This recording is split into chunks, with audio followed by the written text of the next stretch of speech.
So many times I'm witnessing, talking to a person about the Lord, and they'll respond by saying, I consider myself to be basically a good person. I try to be a good neighbor, a good friend. I try to keep the golden rule. I'm trying to be a good citizen. Now, I'm not perfect. Nobody's perfect, but I'm better than most. They may respond as a teenager, a young boy did to me recently when I was talking to him about the gospel. He said this, he said, Mr. Lacey, I may be a sinner, but I'm a good sinner. Can you imagine in your backyard this afternoon, you're digging around in the dirt, and there you see a worm squirming around in the dirt and the filth, and that worm gets to thinking to himself, he looks around at the other worms, and he begins to think, I may be a worm, but I'm a good worm.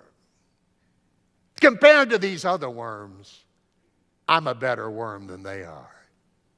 Oh, dear friends, one worm compared to another worm is still a worm. One sinner compared to another sinner is still a sinner.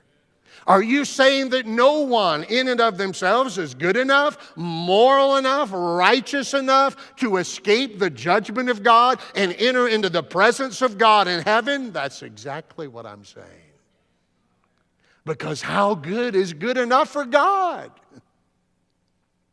Well, good enough for God, friends, is sinless perfection. Jesus says, be perfect even as your Father in heaven is perfect. God's requirement for escaping his judgment and entering into his presence is perfect righteousness. But there's none righteous. No, not one. And do you know what God says about the best of your righteousness? Your morality?